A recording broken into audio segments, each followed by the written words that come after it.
Hi everyone, welcome to a part 2 video of the do-it-yourself sump slash refugium. This is for customer 1. Here we go, everything is all done. I've completed the job. As you can see, the edges are nicely polished off, and so was the black. As you can see, everything shimmers like glass. That's what you want to get, end result. So again, talking about the sump, it's 48 inches across, 11 inches in depth, and 18 inches high. It's a pretty big sump for a 72 gallon, but as they say, the sump, you want to go as big as possible. When it comes to building tanks for customers, I like to overload and jam the chaetomorpha algae as much as possible.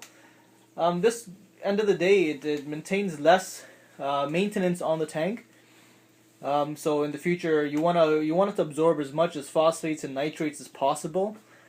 Going ahead, talking about the system here, again, the stage 1 is going to be the protein skimmer stage. Let me get my Aqua C. Just want to show you guys exactly how this works. So my Aqua C pump, again, this is not for the customer, but Aqua C, the 180, fits perfectly inside. So following along, starting at the bottom. Water enters, the main drainage flows over the top, and this is where I have my two compartments. I'm going to have either carbon in a mesh bag, and then you have your row of phos, again, chemi-pure, any algae nitrates absorbing chemicals you want to have in there. So it flows over the bottom there, right to the top, and into the refugium, where I'm going to have a little bit of live rock, a little rubbles, and lots of chaetomorpha algae. Probably mangrove soup, but it all depends. So going over, here we go, going over the top level of the refugium, down under, and back down and back up again into the system. Now what I was going to talk to you about from my previous video was, again, I made a little mistake on my tank, and if you look at my sump, I don't know if you guys can get a good view of it. Right at the bottom, the first stage, what I did, that's where the drainage enters. I left a gap at the bottom there, if you can see right there.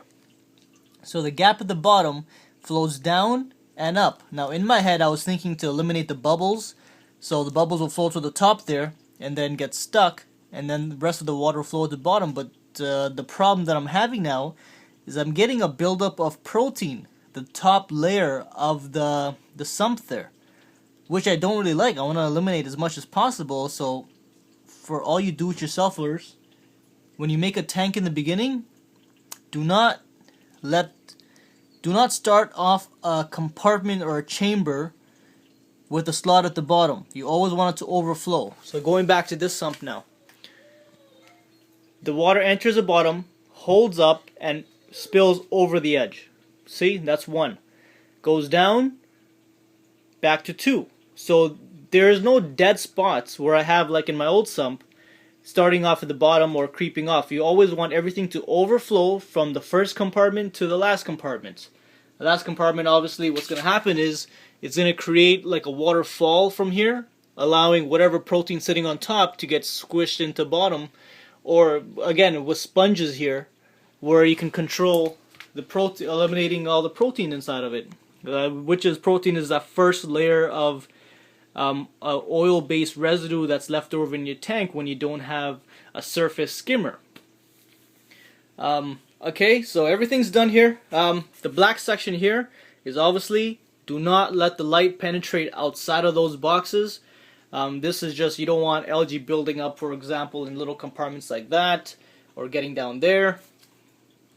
Let me see if I can back up a little bit. I'm gonna climb up on my bed. But there we go. I'm really proud of my build once again. Really happy with it. Hopefully in the future I can make much bigger sumps than this. I'm probably gonna have a microfiber cloth for the customer, which I'm gonna weld on with glue. Just about here, so you have the drain coming into the microfiber. The microfiber cloth, I'm going to keep it exactly ½ inch above the first compartment where it flows over. Now let me tell you why. You don't want a microfiber cloth at the top and then the drain falling right down to it, because what's going to happen if that customer goes away on vacation and that microfiber cloth is, again, whatever 6-8 inches is coming down, it starts clogging up, you're going to get an overflow close to the top. So I'm going to leave it half an inch above the first chamber, so in case the customer does go away and the microfiber cloth jams with all the debris inside of it, it will overflow right there. I don't care about the overflow, because then it goes back into here, which doesn't really matter. The protein skimmer is going to sit here. It's a Coral Life 220. Again, when you start going protein skimmers, you always want to double up what you have in your tank. So if your tank is a 50 gallon, you want to go for a 100 gallon. If your tank is a 100 gallon, you want to aim for a 200 gallon. Always double up. It's always better, because the company manufacturers will give you an ideal quote-unquote protein skimmer rated on a certain gallon per hour. That's with limited bioload according to what's in your tank. So obviously all of us reef hobbyists never stick to that 1 inch or 2 inch per gallon ratio for having fishes in your tank. We always tend to overstock it, so always get a bigger protein skimmer. So my complete build is done. I hope everyone does like this build. Any suggestions? I'm always open to it, so please shoot it. Let me know what you guys think. If there's any flaws or mistakes, please let me know. I will not take it harshly.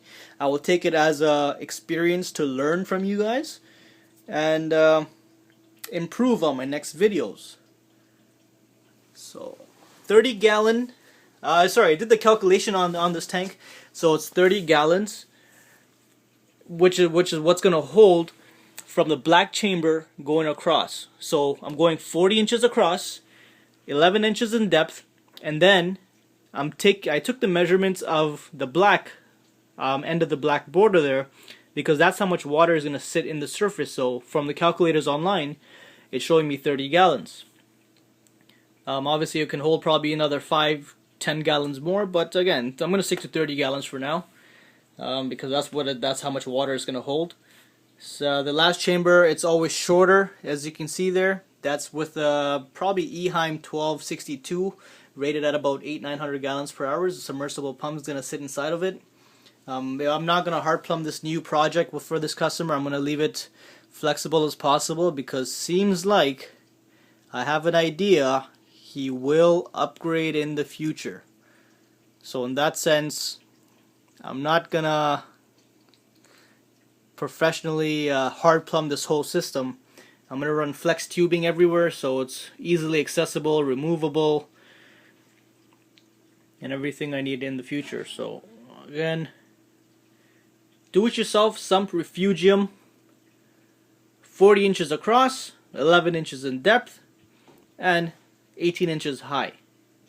Pretty big system. Stay tuned for the next series of videos, which is going to be at his house.